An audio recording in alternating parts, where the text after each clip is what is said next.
लोग यहाँ बोलते हैं कि बेसमेंट में रहने से हमको डिप्रेशन हो रहा है, हमें अजीब सा लगता है। बेड बग्स है, ये सब आपको चेक करने के लिए एक वेबसाइट है। फेसबुक पे आपको ग्रुप्स भी मिलेंगे, जैसे घर के अंदर एग्जॉस्ट है या नहीं। Hi guys, we back with another video. इस वीडियो में आपको ये बताएंगे कि अकोमोडेशन कैसे ढूंढते हैं और जब आपको मिल जाए तो आपको किन बातों का ध्यान रखना है। सबसे पहली चीज ये है कि आपके अगर कोई रिलेटिव्स कनाडा में हो, भले ही वो दूर के रिलेटिव्स हो, ट्राई करना कि आप उनके घर में थोड़े दिन के लिए रह सको, बिकॉज यहाँ पे आते से ही आपको घर नहीं मिलेगा। तो आके अगर आप कहीं ऑलरेडी रह सकते हो तो आप घर अच्छे से ढूंढ पाओगे। सपोज पर आपकी कोई भी फ्रेंड्स रिलेटिव्स कोई भी नहीं, तो फिर आपका नेक्स्ट ऑप्शन ये होगा कि आप एयरबीएनबी करें। तो आप एटलीस्ट ट्राई करें कि 1 या 2 हफ्ते का एयरबीएनबी बुक कर सके, ताकि आपको इनफ टाइम मिल जाए ढूंढने के लिए, एरियाज एक्सप्लोर करने के लिए, और थोड़ी फ्लेक्सिबिलिटी हो कि ऐसे नहीं कि वो 1 हफ्ते में हो गया और कुछ कर नहीं पाया, जल्दी जल्दी में कोई बेकार घर ले ले। तो एयरबीएनबी इज योर ऑप्शन। सबसे पहले आपको जो करना है वो है कीजीसी।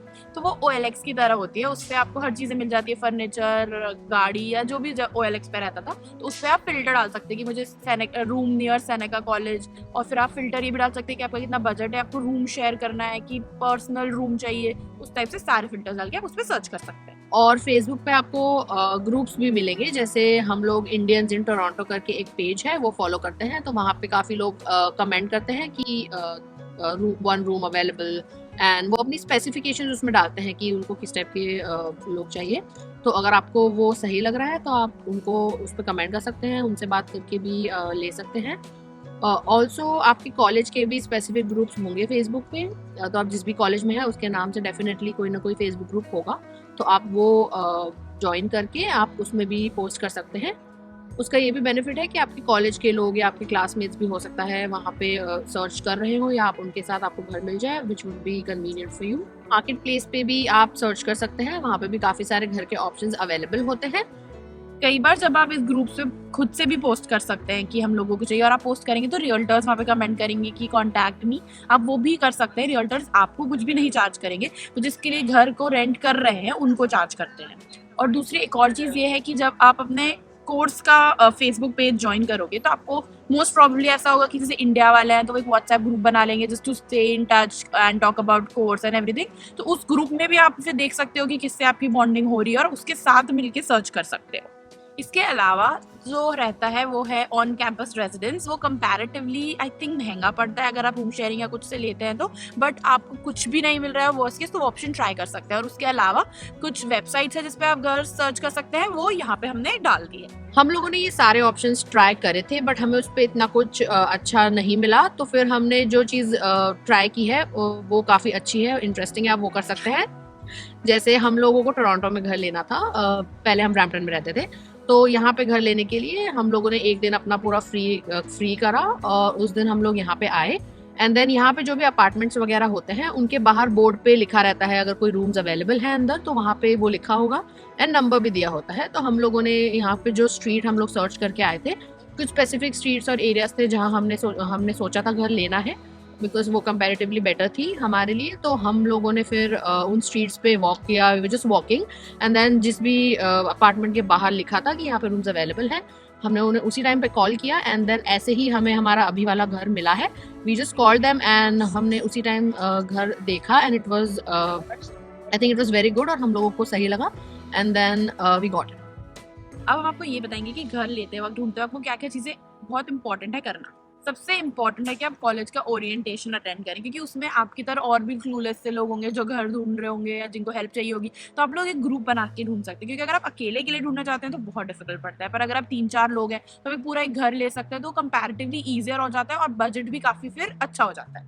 जैसे आपको किजीजी से या फिर फेसबुक मार्केट प्लेस से या कहीं से अगर कोई लीड मिलती है घर की, तो ऐसे ही उसे चूज़ मत कर लो। पहले जाके डेफिनेटली घर को एक बार देखें कि आपके हिसाब से सब सही है या नहीं, और वहाँ पे जो भी उन लोगों ने फैसिलिटीज़ बोली है वो अवेलेबल है या नहीं। तो बिना चेक करे बिल्कुल भी घर नहीं लेना चाहिए, क्योंकि बहुत सारे स्कैम्स होते हैं जिसमें आपको बोलते हैं कि घर की व्यूइंग के लिए भी आपको हमें $100 $200 डिपॉजिट करना है जो आपको बाद में रेंट में एडजस्ट हो जाएंगे समथिंग। वो सब फेक रहता है, तो आप खुद अपने आंखों से घर ना देखें, आप कुछ भी किसी को पे ना करें।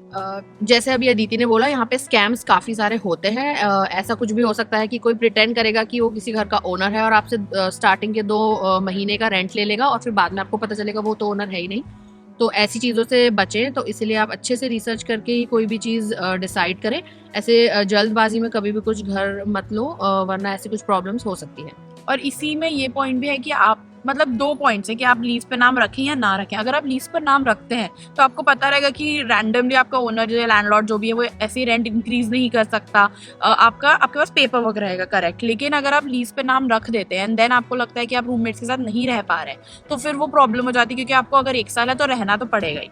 ऑल्दो सब लीज का ऑप्शन रहता है, बट वो थोड़ा फिर आपको मेहनत करनी पड़ेगी किसी और को ढूंढने के लिए, न्यू लीज बनवाने के लिए, ये सब। बट अगर आप लीज नहीं ही बनवाते हैं तो आप मंथ टू मंथ रह रहे हैं तो फिर वो आपको कभी भी निकाल सकता है। वो बोल सकता है कि अगले हफ्ते खाली कर दो, मुझे घर चाहिए। फिर आपके पास कोई भी राइट नहीं है बोलने का, बिकॉज आपके पास तो लीज है ही नहीं, तो आपके पास कुछ प्रूफ नहीं है। तो आपको ये डिसाइड करना होगा कि दोनों में से कौन सी चीज आपके लिए प्रायोरिटी है। जैसे हम लोग जब शिफ्ट हुए तो हमने लीज पे नाम लिखवाया है, 1 साल की लीज है, तो हमको पता है कि वो रैंडमली रेंट हमारा इंक्रीज नहीं कर सकते और हमारे पास भी कुछ राइट्स हैं जो हम यूज कर सकते हैं। तो स्टार्टिंग में लोग आते हैं और वो रैंडमली किसी के साथ रूम शेयर कर रहे हैं तो प्रेफर करते हैं कि लीज पे नाम नहीं रखें, बिकॉज यू डोंट नो कि कैसे है। आपको हो सकता है 1 महीने बाद ही रूममेट से साथ ऐसा लगे कि नहीं रहना है, मुझे जगह चेंज करनी है, तो फिर वो आपका पर्सनल कॉल है कि आपको ऐसा करना है या नहीं। अगली चीज़ ये है कि बहुत सारे लोग यहाँ बेसमेंट प्रेफर करते हैं क्योंकि वो कम रेंट में मिल जाता है। बट पर्सनली मुझे बेसमेंट नहीं पसंद, क्योंकि मुझे ऐसा लगता है कि विंडो होनी चाहिए, थोड़ी लाइट अंदर आनी चाहिए। बेसमेंट में भी विंडोज होती है, वो बहुत छोटी रहती है, लेकिन तो मुझे थोड़ा पर्सनली ऐसा लगता है कि नहीं, स्पेशली ठंड में जब विंटर हो जाती है तो बेसमेंट की जो विंडोज है वो तो पूरी बर्फ से कवर्ड हो जाती है, तो आपको ऐसा लगता है कुछ बाहर देखने को ही नहीं मिल रहा है, आप कहीं फंस गए, तो वो थोड़ा क्लॉस्ट्रोफोबिया लगता है। तो वो आपकी चॉइस है कि आपको पसंद है या नहीं, because she lived in basement and loved it. जैसे मैं जब लंदन में रहती थी तो मैं बेसमेंट में रहती थी, ऑल्दो मेरा पर्सनल रूम था। तो जैसे ने विंडो की बात करी, तो विंडो जो होती है, आपकी जो विंडो होगी उसके बाहर आप देखोगे तो आपको रोड दिखेगी, मतलब रोड और विंडो का सेम लेवल है। तो आप नीचे रह रहे हो बेसमेंट में, तो वो थोड़ा सा वियर्ड लग सकता है। और जैसे बर्फ़ पड़ेगी तो आपको बाहर कुछ भी दिखेगा नहीं, इट्स लाइक ऑल कंप्लीट। मतलब थोड़ा कभी कभी ऐसा लगता है कि डार्क ज़्यादा हो रहा है, या थोड़ा सा लोग यहाँ बोलते हैं कि बेसमेंट में रहने से हमको डिप्रेशन हो रहा है, हमें अजीब सा लगता है क्योंकि लाइट नहीं आती है और ये और वो। तो पता नहीं, क्योंकि मैं तो जब रही थी वहाँ पे इट वाज गुड, वहाँ पे स्पेस ज़्यादा होती है। बेसमेंट में 2 रूम्स थे, मेरा एक रूम था और एक जो मेरी रूममेट रहती थी, मतलब रूममेट नहीं हाउसमेट, उसका दूसरा रूम था। एंड देन बाहर लिविंग रूम जैसा एरिया था, तो इट वाज गुड, मतलब स्पेस के हिसाब से अच्छा था, प्राइवेसी के हिसाब से भी अच्छा था। And there was a separate washroom in the basement.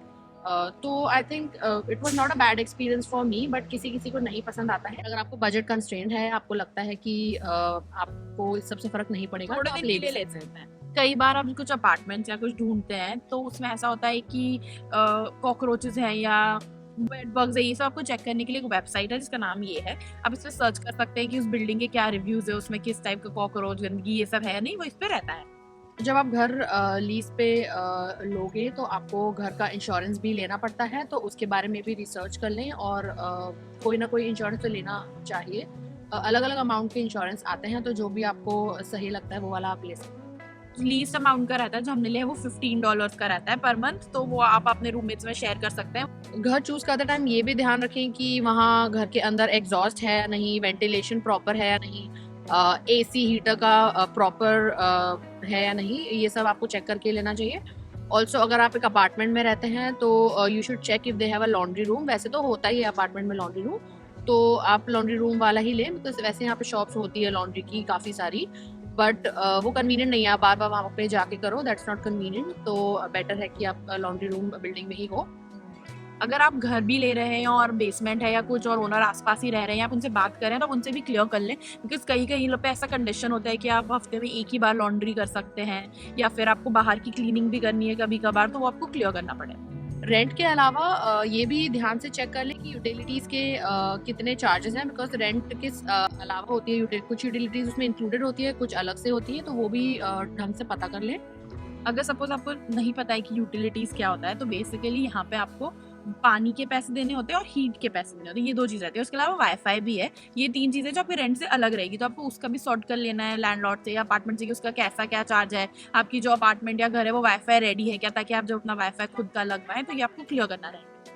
आप घर लेने के पहले ये भी चेक कर लें कि पार्किंग का क्या सीन है। हो सकता है आप पूरे साल गाड़ी नहीं खरीदेंगे, लेकिन कभी खरीद लिए तो देखना पड़ता है, क्योंकि पार्किंग के लिए आपको एक्स्ट्रा चार्ज करना होता है कहीं कहीं पे नहीं।